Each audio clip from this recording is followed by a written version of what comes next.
Buenas tardes, buenos días, más que todo, buen inicio de temporada y buena nueva temporada de energía alterna. Este año tenemos un desafío importante en que todas las dimensiones tienen que colaborar y ser actores de ese gran recorrido que tenemos que hacer como Chile hacia la COP. La COP significa prácticamente un punto de atención importante sobre el cambio climático, sobre el rol que cada uno de nosotros como empresa, como instituciones públicas y como más que todo ciudadanos podemos tener. Entonces, esta nueva temporada de energía alterna será sin duda un vehículo demasiado importante para poder efectivamente encauzar una discusión que vaya hacia una mayor conciencia del medio ambiente y una mayor conciencia del rol que nosotros podemos tener todos juntos para hacer de Chile de verdad un país a la vanguardia en este tema. Soy Pablo Cavallaro de Cerro Dominador y quiero enviarle a mi gran amigo Alexis López Tapia mis mejores deseos para este 2019 de éxito en su nuevo ciclo de energía alterna. Un gran abrazo. A los amigos de Energía Alterna que se transmite por Radio Bio Bio, ya están celebrando su quinta temporada. Chiquillos, felicitaciones, sigan promoviendo así las energías renovables no convencionales, son un medio tremendo, un gran programa, esperamos estar ahí para este Construye Solar contándoles las últimas novedades. Y nada, Alexis y a todo el equipo, mucha suerte en este 2019, que sea una gran temporada. Hola amigos de Energía Alterna, les mando un cordial saludo y les deseo el mayor de los éxitos en el inicio de su quinta temporada al aire. Los felicito por el rol que ustedes realizan al visibilizar la energía renovable no convencional en su totalidad, y es de vital importancia seguir realizando esta tarea, ya que de esta forma fomentaremos la independencia y soberanía energética que nuestro país necesita. Les mando un cordial saludo. Un abrazo. Hola, soy Rodrigo Moreno, profesor de la Facultad de Ciencias Físicas y Matemáticas de la Universidad de Chile y investigador del Instituto de Sistemas Complejos de Ingeniería. Le mando un saludo por la quinta temporada a Energía Alterna. Mucha suerte. Desde CERCAP y todo el Oasis Solar enviamos un tremendo saludo lleno de las mejores energías al equipo de Energía Alterna.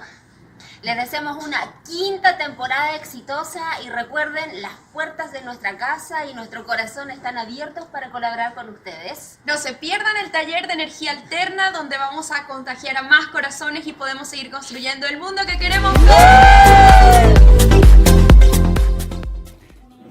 Estimados amigos, bienvenidos a un nuevo capítulo de Energía Alterna por TV Bio Bio, Radio Bio Bio. Ahí teníamos algunos de los saludos que nos quedaron pendientes la semana pasada. La verdad es que con gran cariño recibo muchísimos saludos de todos quienes siguen Energía Alterna todos los miércoles a partir de las 5 de la tarde.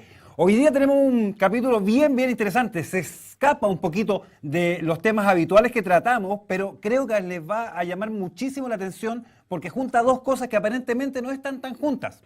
Pero antes de partir, les quiero decir que estamos en una catástrofe planetaria, impresionante. Se cayó Facebook a nivel mundial, así que no estamos transmitiendo por Facebook Live en vivo. También me comentan que WhatsApp se cayó, también me comentan que Instagram, si ustedes bajan la voz van a escuchar el llanto generalizado en toda Santiago de todos los que no pueden subir las fotos de lo que están haciendo en este instante a Instagram. Así que realmente es un desastre. También es un desastre, debemos continuar con el tema. ¿Cómo sigue avanzando esta catástrofe de los medidores inteligentes? Comunicacionalmente cada día se cometen más errores y eso implica que ya es posible, vía los proyectos de ley que se han presentado, que los mismos que aprobaron, sin leer, sin entender, hace un poco tiempo atrás que tuviésemos medidores inteligentes, porque nosotros, el Estado, habíamos decidido que así fuere. Bueno, ahora quieren cambiar y borrar todo lo que ahí firmaron de un plumazo y simplemente que se eliminen. ¿Saben el retroceso que eso va a significar para el proyecto estratégico de nuestro país en términos de energía? Es impresionante. Así que no vamos a hablar exactamente de eso hoy día, pero no podía dejar de mencionarlo. Voy a hacer una columna del tema, me he estado guardando, porque hay muchas cosas que se han dicho de muchos actores, de mucha gente que opina sobre el tema que hay que despejar. Lo que sí les puedo adelantar es que el taller de energía alterna de hoy, en el primer intermedio, habla exactamente del tema de los medidores inteligentes y se mete ya a los fierros, al hardware duro, para mostrarles parte de la tecnología que en ellos se utiliza, con algunas cosas interesantes que vamos a aprender ahí. Y finalmente les quiero comentar que ayer fuimos con, ya la voy a presentar, Anissa Scapini a visitar una planta fotovoltaica que se está inaugurando al sur de Chile, no tan lejos, pasadito Rancagua en Las Cabras, pero Eso se lo vamos a mostrar la próxima semana, porque junta electromovilidad con paneles fotovoltaicos y la próxima semana tenemos un capítulo especial de electromovilidad que creo que les va a llamar mucho la atención. Hecha esta introducción, comienzo presentando a nuestras queridas panelistas, debo decir, hoy. Parto por Vania Toro, quería que no te veía el año pasado, así que un gusto, Vania Toro, gerente de mercado de EMOAC. Un gusto tenerte con nosotros. Muchas gracias, hola Alexis, hola a todos. Anaís Escamilla, ya te había saludado en la intro, un gusto estar contigo hoy día nuevamente. Muchas gracias. Bueno, tenemos dos invitados de lujo, Soledad Larraín, arquitecta, que nos va a conversar de la arquitectura y la, ya lo voy a decir, ciudad inteligente, bueno, ya lo adelanté. Y también está Matías Yachán, que es ingeniero civil de E3 Asociados. E3 es estructura, estrategias, eficiencia energética y también contra incendios, que eso se pone aparte, me dijo. Un gusto saludarlos a ambos. Mucho gusto. Hola, buenas tardes. Bueno, les quiero contar algo, así como para introducir el tema. El año 1200 a.C., más o menos, el sector sur-oriente de la India, hubo dos ciudades tremendamente importantes. Una era Mohenjo-Daro. Mohenjo-Daro era una ciudad que tenía calles anchas para la época, de alrededor de 4 metros de anchura. Estaban con ladrillo, tenía cañerías de agua fría y agua caliente, tenía casas de primer y segundo piso, tenía aislamiento térmico. No tenían paneles solares, pero cultivaban bastante y fue la primera civilización que tuvo agricultura en forma intensiva de la historia de la humanidad.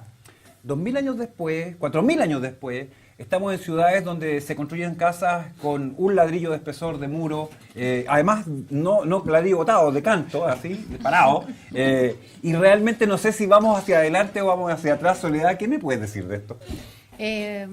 Bueno, yo creo que el avance que ha tenido la tecnología en la historia, ¿no es cierto?, obviamente va siempre hacia adelante.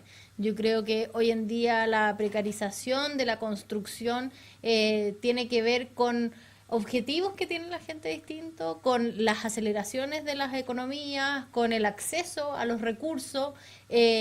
Y yo creo que en Chile además tenemos algo que es muy especial.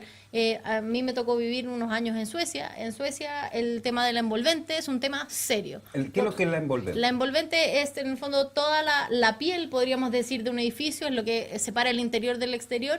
Y en lugares como eso es un tema serio porque la gente se muere de frío.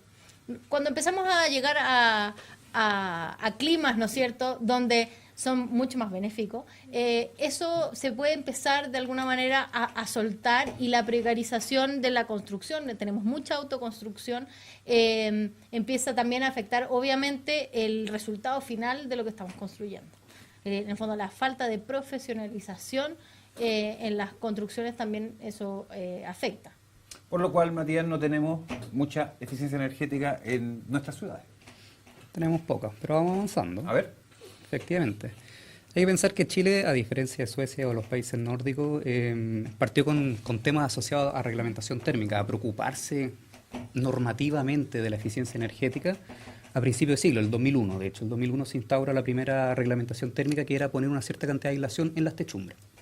2007 se avanza con aislación térmica en muro en los pisos que daban al exterior, no contacto con terreno, sino que los pisos ventilados, que se llaman aleros, pisos, segundo piso corrido, etc.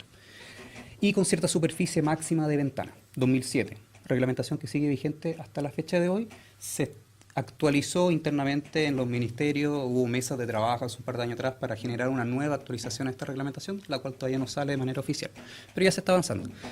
Pero hay que pensar que Chile lleva 20 años preocupándose normativamente o nacionalmente como un problema país con el tema de la eficiencia energética, o cuánta energía van a gastar nuestras casas para poder vivir adentro de una manera confortable. Ingresé a una palabra que no tiene que ver con energía, sino que tiene que ver con la capacidad de confort que tienen las casas adentro. Y los países europeos partieron esto hace 100 años. Entonces hace 100 años que se empezaron a preocupar de esto, porque efectivamente, como dice Soledad, si la gente se moría de frío. Bueno, acá en el sur de Chile también se morían de frío. Entonces también le ponían cierto nivel de aislación, pero no normativo. Era porque le hacían algo a las casas para no morirse de frío. Entonces, este tema de que la aislación parta hace 20 años es una cuestión que nos diferencia bastante de los países europeos, pero no estamos alineando, estamos empezando a hacerlo, hay modificaciones, hay actualmente un sistema de calificación de vivienda del ministerio que básicamente le trata de poner una nota a la casa en cómo se comporta térmicamente la arquitectura de la casa de manera pasiva, cómo yo diseñé mi vivienda de tal manera que la energía que voy a necesitar, si es que necesito energía para calefaccionarme, sea la mínima posible. Y en ese caso, ¿cómo funciona? ¿Es como los refrigeradores de la A a la E y la A sí. es la más eficiente, la E es la menos eficiente? Claro. Y uno, al querer construirse una casa o comprar una casa hecha, uno tiene que elegir según ese estándar, o todavía no está implementado de esa forma? Está implementado efectivamente de esa manera. El año 2012 parte la primera calificación energética de vivienda por parte del Ministerio, la cual se actualizó ahora recién el año pasado, el 2018, en la cual efectivamente te ponen una nota, y lo que se puso en ese momento, la nota que te ponían tenía que ver justamente con esta etiqueta de la letra A hasta la G, donde la A es la más eficiente y la G es la menos eficiente. Entonces lo que se intentó hacer en ese momento fue de alguna manera poner un mínimo, que el mínimo era la reglamentación térmica, que como dije hace poco era del 2007. El que cumple la reglamentación térmica tenía la letra en ese momento E, o básicamente que tu casa iba a ahorrar lo mismo que ahorra la casa base o la casa de la reglamentación térmica, perdón. Ahora, el tema de la letra se prestó más o menos mal en el mercado desde el año 2012 hasta el año 2018, porque a diferencia de un refrigerador o una juguera, uno no elige la casa siempre por condiciones de eficiencia, uno la elige por otras cosas. Uno elige la casa por la ubicación donde está, por el dividendo que te alcanza, por la cercanía al colegio, por la cercanía a la casa de los suegros para dejar a los cabros chicos, por la cercanía a la pega, etcétera, etcétera.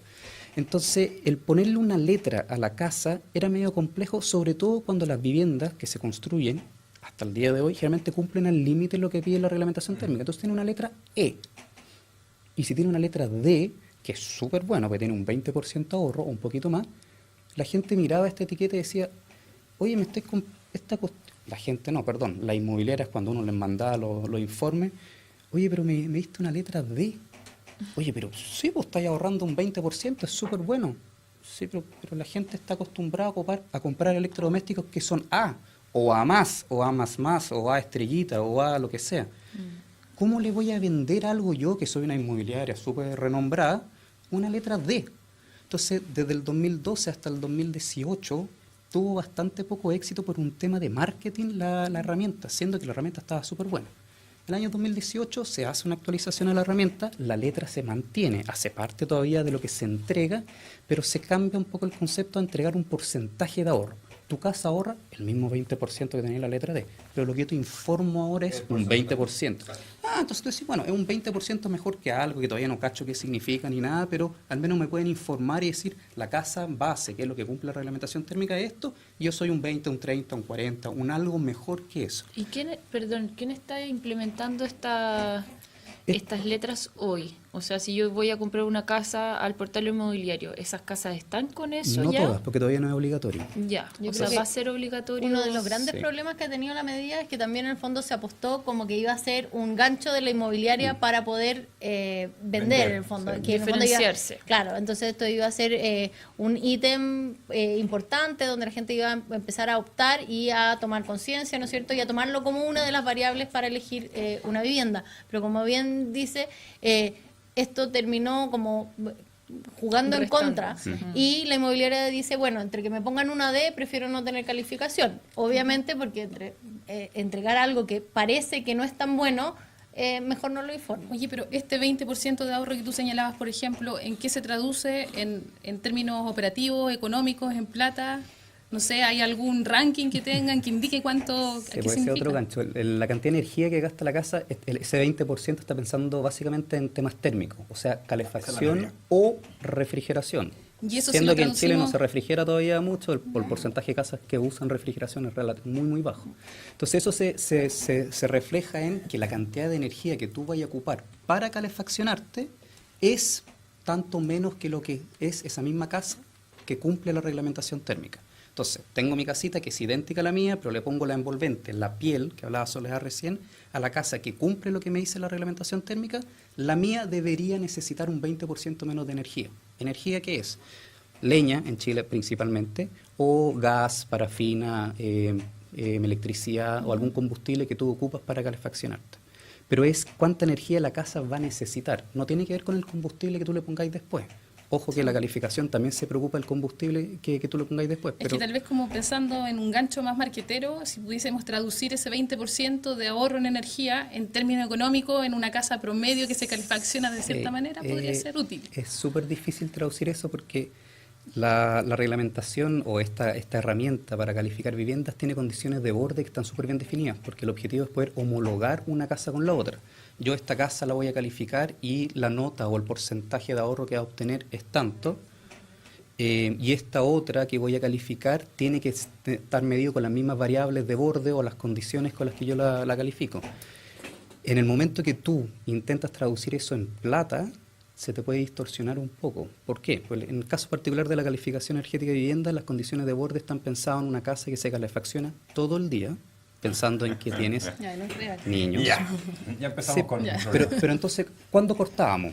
Cortamos en 5 horas al día, cortamos en 3, cortamos en 8...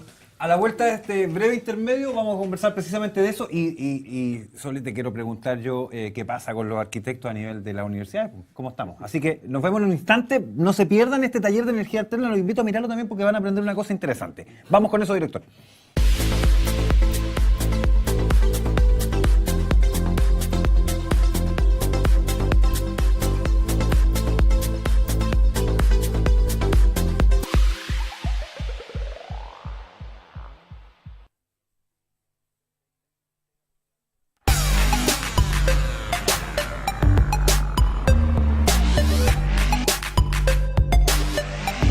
Amigos, los invito a vivir la experiencia Full.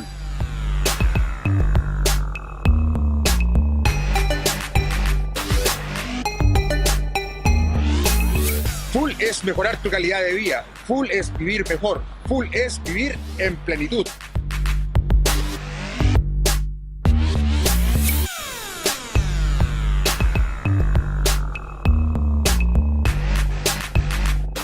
Full es vivir mejor. Bio Bio TV. Quiero elegir el día para mi muerte. Tengo la carne joven, roja la sangre, la dentadura buena y mi esperma urgente.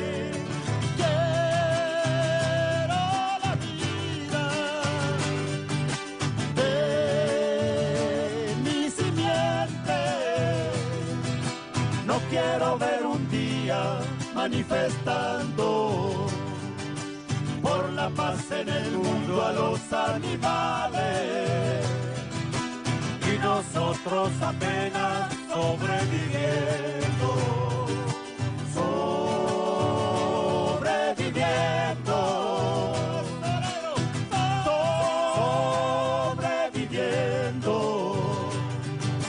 Bueno, para Bio Bio TV somos los Yapu. Estamos muy felices de estar acá en nuestra casa.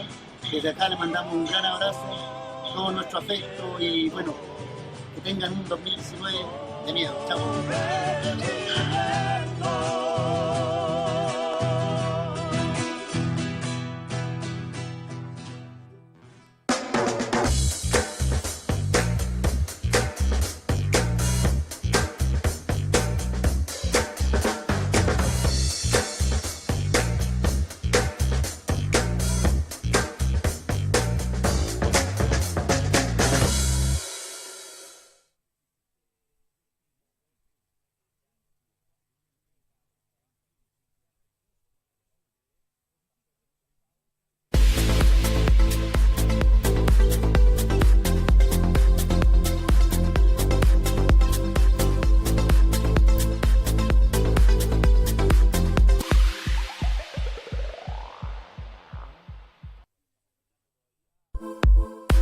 La energía eléctrica que consumimos depende del tipo y cantidad de aparatos eléctricos que utilizamos durante un tiempo determinado. Por ejemplo, distintos tipos de ampolleta consumen distinta cantidad de electricidad que se mide en watts, calculados multiplicando el voltaje por los amperes que utiliza cada una de ellas y por el tiempo en que permanecen encendidas. Los llamados medidores inteligentes utilizan 4 tecnologías diferentes para obtener registros del consumo de electricidad. Cada tipo mide esencialmente lo mismo, pero en 2 de ellos se ha detectado que son capaces de medir más o menos consumo del que realmente se está realizando. En 1912, el físico alemán Walter Rogowski desarrolló la bobina que lleva su nombre y que consiste básicamente en un cable conductor doble enrollado en espiral en torno a un cilindro, que puede ser de ferrita o de otro material, como en este caso donde utilizamos una barra de silicona. Cuando la bobina se cierra en torno a un cable conductor, capta parte de la energía que circula por él por inducción electromagnética. De este modo, a partir de esa pequeña corriente, es posible calcular el total que está consumiendo la ampolleta o un aparato en ese momento. Existen diversos tipos de bobina Rogowski y su principal característica es que, dado que la bobina puede ser cerrada en torno al conductor, no es necesario cortarlo para medir la corriente que circula por él. Por este motivo, son utilizadas en diversos aparatos de medición como amperímetros de pinza o analizadores de red. Similares al anterior son las bobinas toroidales, que se construyen enrollando un conductor en torno a un toroide o rosquilla y que logran captar parte de la electricidad que circula por un conductor por el mismo principio de la bobina Rogowski, pero que requieren cortarlo para poder pasarlo por la bobina. De este modo, existen medidores llamados medidores eléctricos, que utilizan bobinas toroidales para obtener el registro del consumo en un momento dado, como este medidor digital que proporciona el voltaje, los amperes, los watts y los watts por hora que consumen uno o varios aparatos conectados a la red.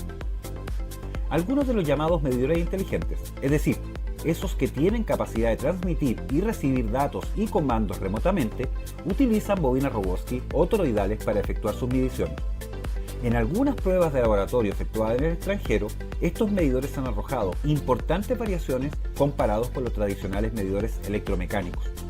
Este hecho se produjo particularmente al utilizar los llamados focos o ampolletas de bajo consumo, que en realidad son pequeños tubos fluorescentes a los que se le añadió un dimmer o controlador de potencia, que generan armónicos, es decir, ondas parásitas que son medidas como consumo por los medidores antes mencionados, que utilizan bobinas Rogowski o toroidales para obtener los datos. Nuestra recomendación, por ahora, es que si usted aún tiene focos o ampolletas de bajo consumo, las cambie por ampolletas de tecnología LED. En el próximo taller analizaremos otra tecnología de medición del consumo eléctrico que utilizan algunos medidores inteligentes.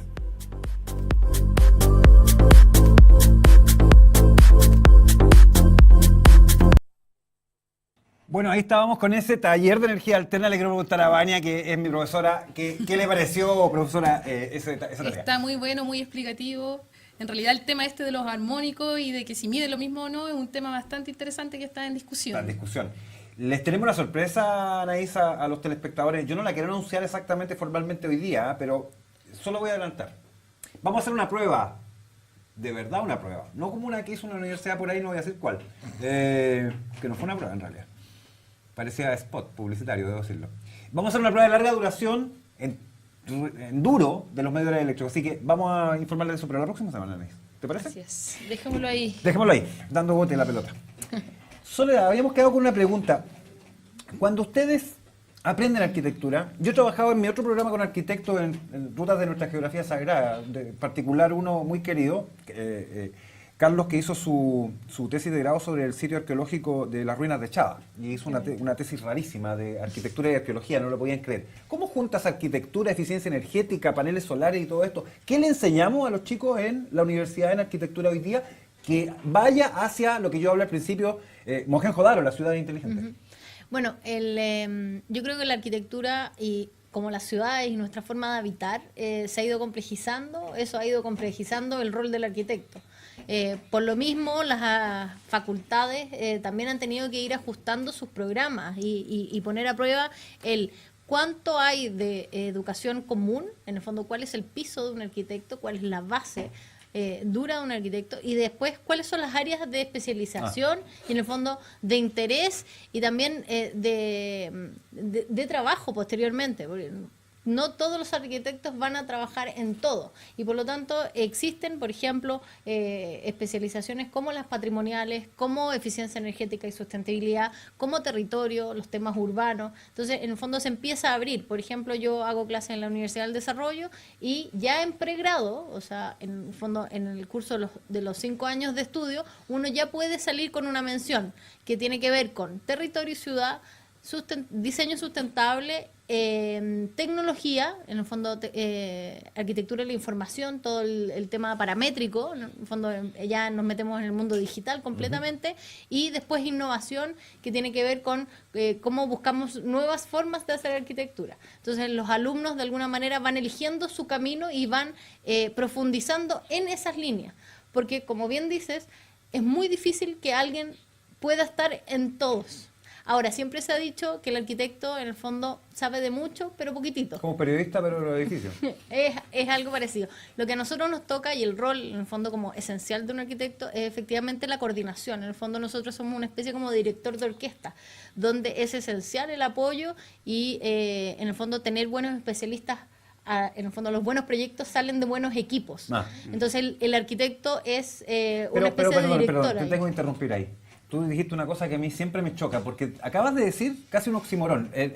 La buena arquitectura sale de buenos equipos, pero uno en los edificios siempre ve que hay como estrellas de arquitectos así, que ponen su nombre en plaquita y hay una cosa de mármol ahí para que ellos escriban. Yo lo hice, yo lo diseñé. Bueno, eso era, yo creo, antiguamente el rol como del genio de la arquitectura, que además tendía a ser un hombre de edad mayor, en solitario, frente a un tablero, en esta cosa como casi como utópica. Yo creo que ya no existe. Hoy en día, hace un tiempo me tocó ir a unas premiaciones y, por ejemplo, el equipo premiaron al Elton y Lenis por un edificio en un centro comunitario en Arauco, precioso proyecto. Y ya ahí uno ve una señal, porque ellos cuando dieron los agradecimientos, la slide atrás mostraba el equipo completo.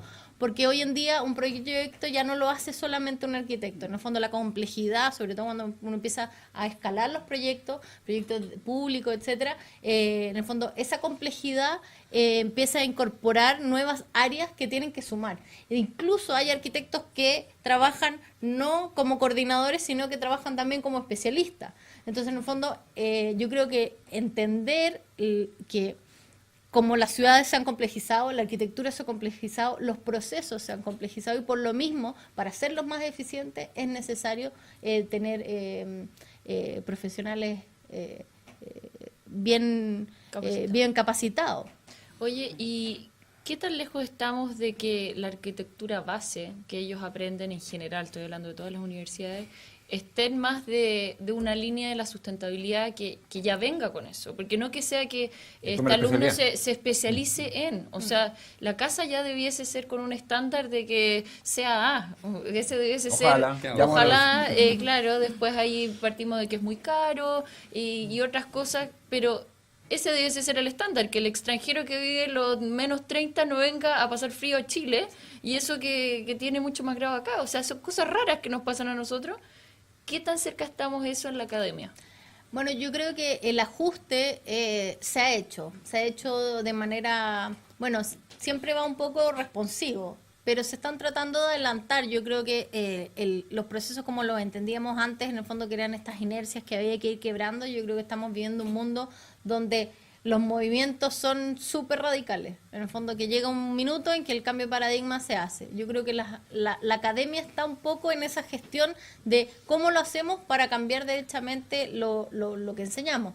Ahora, eso tiene que ver también con los acentos que tienen cada escuela, ¿no es cierto? En el fondo, cada escuela de alguna manera tiene como su línea y su fama, pero cada vez más, al menos como en los grandes preceptos de la arquitectura sustentable, uno ya está viendo coincidencias donde arquitectos en sus proyectos, más allá de que lo profesen como explícitamente, están empezando a incorporar estos parámetros, están empezando a asesorarse bien, y eso es tremendamente importante.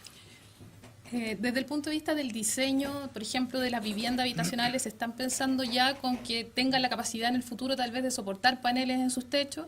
Eso por un lado. Y por otro lado, desde el punto de vista del diseño de los paneles solares en sí, ¿se están pensando con una visión de arquitectura o simplemente se están ejecutando por ingenieros que hacen sus cálculos y no piden el apoyo de ustedes? O sea, yo creo que el pensar hacia el futuro, yo creo que todavía no está incorporado. En el fondo, la tecnología solar no está incorporada dentro de la estructura base de la vivienda. en general en los proyectos está empezando, el proyecto se termina, lo que pasa hoy, el proyecto se termina y después en el fondo al pobre especialista le piden que haga algo en el espacio que hay, donde hay, mirando hacia donde puede. Pero yo creo que eso va a empezar a cambiar y tengo, en el fondo, es como, tengo mucha fe de que la tecnología solar se va a alejar de esta cosa como tan técnica y que uno ve las plantas solares y uno ve esos paneles y la verdad yo creo que a muchos arquitectos le llega como a dar, ¿Sí? porque no son muy bonitas. ¿No lo encuentras bonita? Pero lo encontramos hermoso. Pero sí a tomar el desafío de cómo se incorporan efectivamente en la arquitectura. Ya hay un edificio ahí en Tobalaba que tiene incorporado paneles solares en su fachada. Y yo creo que empezar a quebrar esos paradigmas, porque en el fondo también tiene que ver con que la arquitectura hasta hace poco no podías dejar el hormigón a la vista, porque siempre tenía que estar todo enlucido. ¿Por qué? Porque en el fondo eran conceptos de estética que se han ido rompiendo. Hoy en día las casas, uno ve casas de grandes presupuestos, de grandes arquitectos, buenos proyectos, que empiezan a trabajar el pino, que antiguamente era muy mal visto.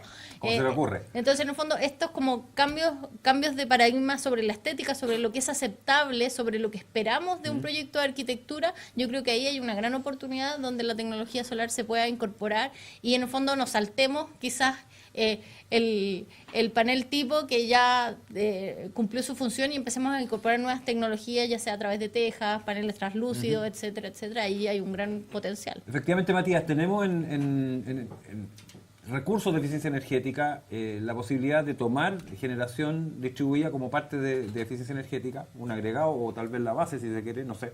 Y hay ahora soluciones como tejas para las casas, ¿no? Sí, efectivamente, existen soluciones de tejas. Yo supongo que Vania conoce mucho mejor que yo las tejas, pero efectivamente, y la gracia de ellas es que se pueden incorporar a la arquitectura con mayor facilidad. Entonces ya no te genera un quiebre en el diseño de tu vivienda, dado que tenía estas cuestiones puestas encima.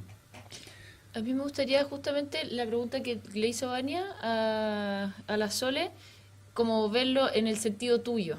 ¿Qué es lo que se está haciendo hoy día y qué es lo que falta? O sea, al final, las luces, las lámparas LED, ¿qué otras cosas se están implementando y hacia dónde vamos? La pregunta de la Vania va enfocada en el tema de la energía que se utilizan para cumplir la necesidad energética de algo. El tema de los paneles fotovoltaicos, los colectores solares para el tema del agua caliente, para las duchas, va en cómo suples tú esta necesidad de un consumo de un fósil, que generalmente eran puros fósiles, salvo la electricidad que viene de otras cosas, casi todas fósiles, salvo los fotovoltaicos ahora, de cómo tú suples esta necesidad de energía con un sistema de energía renovable que en Chile le ponen el nombre de no convencionales, que es dejar la hídrica fuera básicamente. La explosión en Chile del tema fotovoltaico los últimos años ha sido pero realmente impresionante. No sé si tú alguna vez has mostrado en un panel anterior este video de Al Gore en el cual él muestra cómo Chile ha evolucionado. Bueno, Chile para el año 2015 tenía muy poco fotovoltaico y para el año ahora 2018 20%. Eso ya es lo que está instalado, claro, y lo que No, tiene 10, de generación estoy hablando. De generación. 10 de generación. De potencia. Y lo que tiene es plantas ya aprobadas que equivalen al 50% de la energía que hoy día ocupamos. Entonces es una cantidad de energía solar a nivel mundial impresionante. Pero eso tiene que ver con la necesidad de energía posterior, que ahí vienen las LED y todo como tú necesitas menos energía. El enfoque más de lo que veo yo o donde yo estoy apuntando es a disminuir la cantidad de energía que tú necesitáis. Antes de tener que ocuparte o preocuparte de qué energía voy a ocupar, es cómo yo logro hacer que la cantidad de energía que le tengo que inyectar a mi vivienda sea de donde venga. Si es renovable, obviamente mucho mejor. Pero la energía que le tengo que inyectar sea la mínima posible. Y ahí te enfocáis en todo lo que viene previo y todo lo que tiene que ver con arquitectura al fin y al cabo, con el diseño que tú le impones a esta vivienda, a este espacio habitado, para que consuma menos después. ¿Y eso cuáles ejemplos tenemos? No estamos cortando. Los ejemplos están principalmente asociados, si tú te preocupáis de invierno, de la piel, de la envolvente, lo que es piso, techo, muro y ventana, y cómo tú te proteges de este entorno de lo que hay afuera. Pero en verano es al revés, o no es solamente eso. En verano tenéis el problema del sol, y el problema del sol es súper radical en, por ejemplo, todos los edificios vidriados que se construyen en Chile, ya sean de oficina o ya sean todos los edificios de departamentos que actualmente no tienen ni alero ni balcones. Entonces, esa protección es súper relevante dependiendo de qué etapa del año te vaya a preocupar. Hablemos entonces de eso, al bloque que venimos, y partimos contando qué pasa en el invierno y qué pasa en el verano en nuestro país, Chile. Pero vamos a partir con otra cosa que les voy a contar a la vuelta. Volvemos un instante más.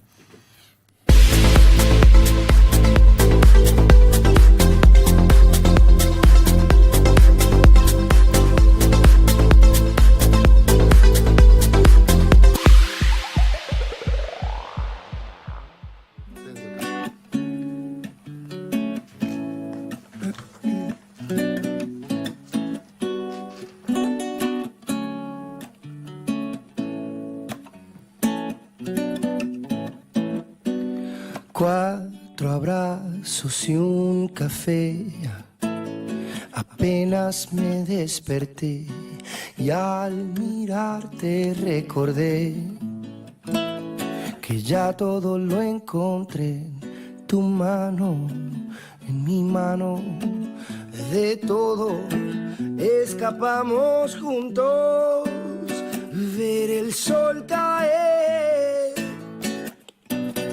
Vamos pa' la playa, pa' curarte el alma. Cierra la pantalla, abre la medalla. Todo el mar Caribe, viendo tu cintura.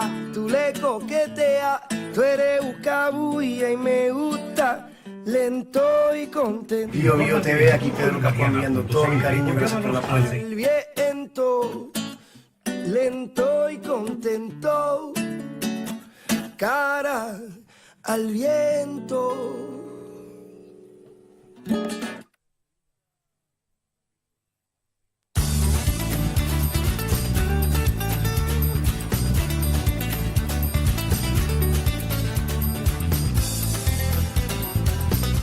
Muy pronto, un nuevo programa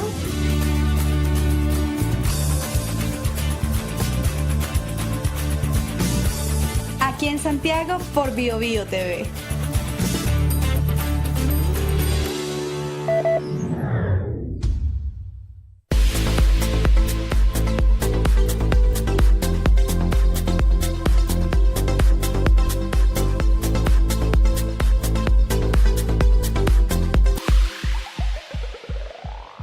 Bueno, en Hobbiton, los hobbits, en El Señor de los Anillos, vivían en unas colinas. Y era notable, porque ¿se acuerdan que las puertas eran redondas y llegó Gandalf y le rayó ahí con una cosa y después tuvo que venir? No sé. Pero cuando entraba a esa casa, que estaba en una colina, que se veía verde, que no alteraba el paisaje, que estaba en el entorno incluida, que tenía unos muros gigantes de espesor, entonces si caía una bomba atómica no había en la época de la Tierra Media, pero podía haber habido.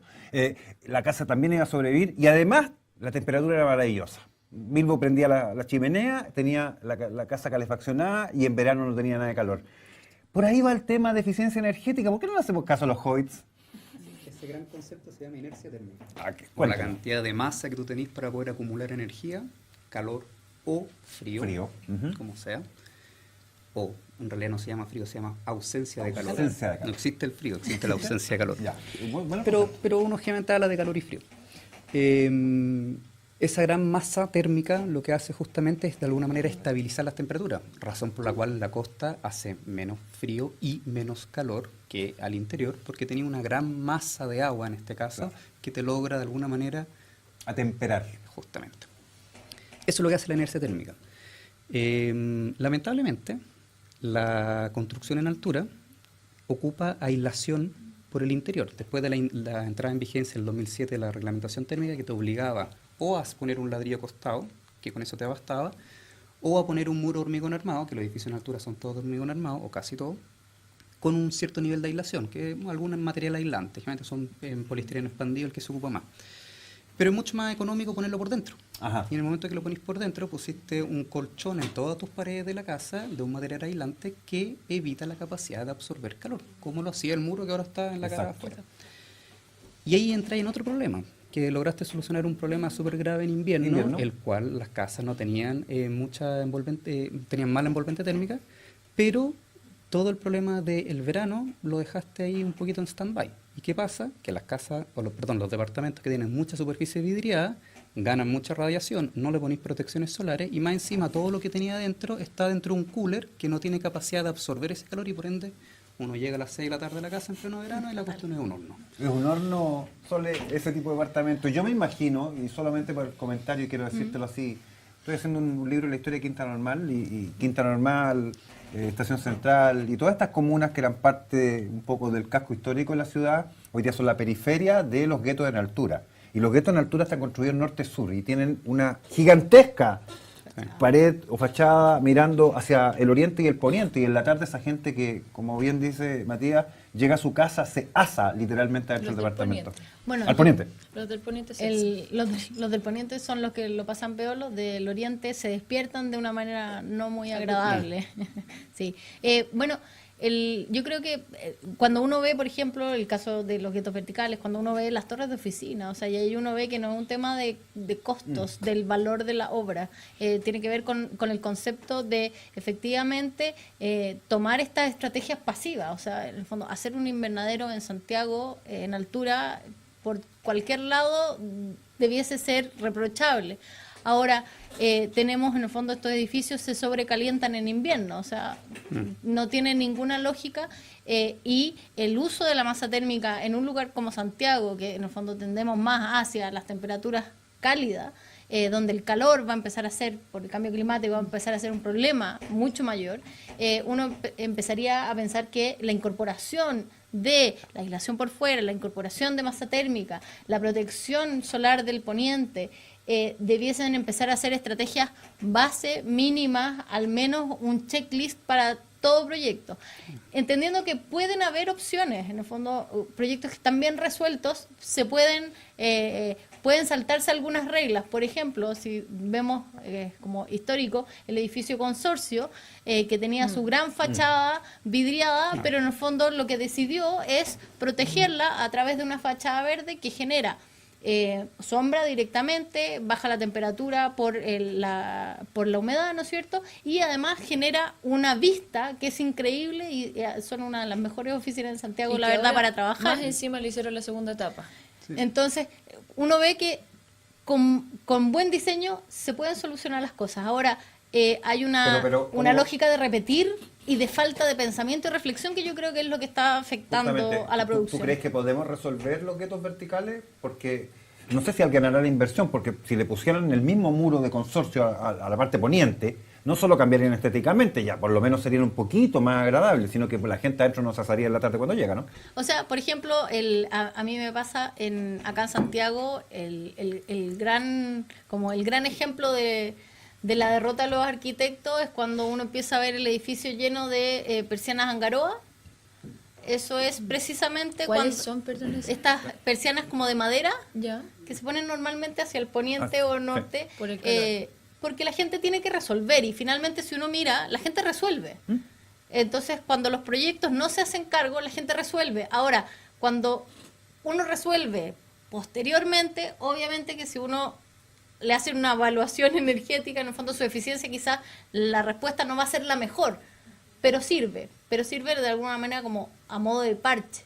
Pero esa reflexión uno dice, bueno, si todas las fachadas en Santiago normalmente tienen una persiana Angaroa, es porque efectivamente ese debiese ser un parámetro básico en la arquitectura. Vania, ¿cuál es el sistema de calefacción o de enfriamiento más eficiente que hay? Hoy en día, no me pillaste, la verdad. ¿Te pillé? Está ahí, mira. Allá. ¿Dónde? No, perdón, aire acondicionado. Aire acondicionado.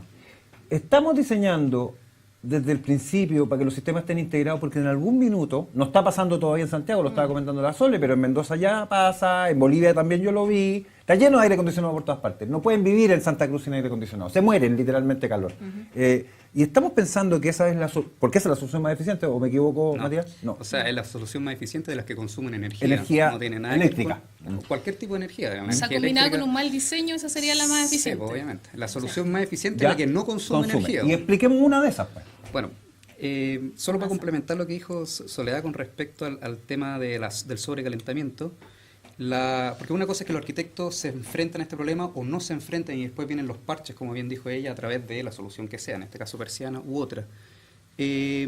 Lo que hace, por ejemplo, la calificación energética de vivienda en su nueva versión, la que se lanzó el año pasado, es al menos manifestar el problema del sobrecalentamiento, cosa que antes no se preocupaban. Antes simplemente te ponían una nota por cuánta energía tú necesitabas en calefacción.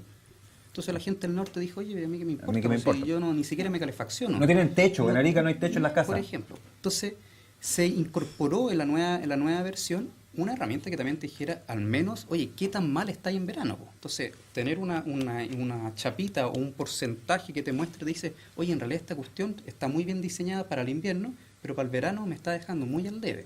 Eso al menos es algo que de alguna manera va a empujar, en el momento que se haga obligatorio, en el momento que la inmobiliaria lo empiezan a incorporar en sus proyectos, va a empujar a preocuparse en la etapa de diseño de alguna solución que te mejore el tema del verano y no solamente el invierno. O sea, ahí yo complementando, por ejemplo, en el sector público hay una calificación energética que es la CES, Certificación de Edificios Sustentables, y ahí yo creo que en el fondo esa certificación lo que hace es abrir un poco el espectro de lo que evalúa.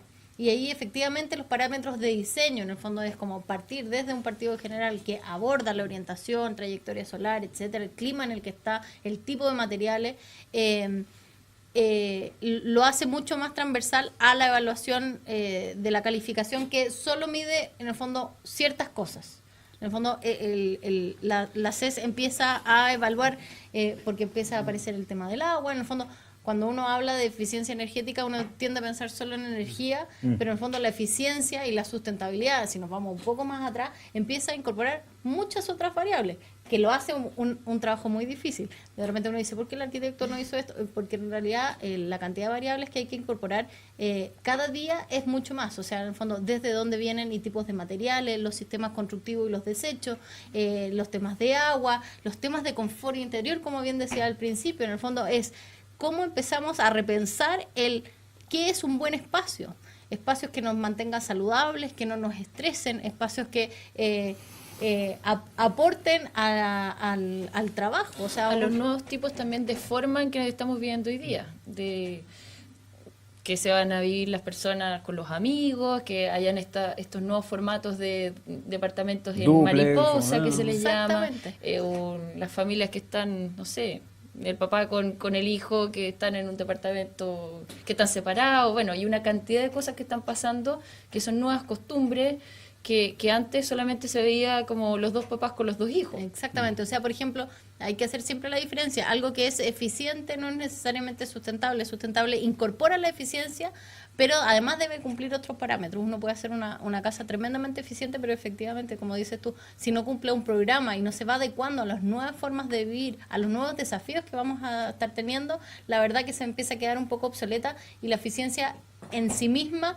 no... en el fondo no vale, ¿no es cierto? Tiene que estar acompañada, porque es un tremendo aporte, pero tiene que estar acompañada con el resto de las variables para poder empezar a pensar que nuestra forma de vida, porque también en el fondo tiene que ver con cómo nosotros manejamos nuestros propios consumos, nuestra forma de vida empieza a cambiar. Yo quiero saber más de Matías y su empresa, si nos puedes contar. Bueno, hablando del tema de eficiencia energética en particular, nosotros nos dedicamos a asesorar proyectos, ya sean CES, que es justamente la certificación de edificio sustentable, que la desarrolló el Instituto de la Construcción. Yo también participé en el diseño de ella hace 7 años atrás a esta altura, los cuales asesoramos proyectos que son de uso público, o sea, son cualquier cosa que no sea ni industria ni vivienda. Y hace 3 años atrás el Ministerio nos solicitó que nosotros diseñáramos el sistema de calificación energética de vivienda, que es el actual del Ministerio, esta nueva versión de la que hablaba antes, con la cual también hacemos asesoría de eso, o sea, somos evaluadores dentro de la empresa y por ende ahí nuestro contacto generalmente directamente con la inmobiliaria, no a través de la oficina de arquitectura, a diferencia del CES, que entra generalmente en etapa un poquito más previa, para justamente asesorar personas inmobiliarias en estos proyectos nuevos que están lanzando, que entra bastante de a poquitito, lleva 6 años desde la primera versión, pero está entrando cada vez más y al menos ahora existe el proyecto de ley que ya ingresó a la Cámara Alta, que debería salir este año, es como el cuento un poquito del lobo a esta altura, pero se supone que va a salir, lo cual es súper positivo, y un momento que esta cuestión sea obligatoria, ahí ya no hay vuelta atrás, o sea, estamos hablando de que las 110.000 viviendas que se construyen anualmente en Chile van a tener que tener esta chapita que les muestra cuánta energía consume.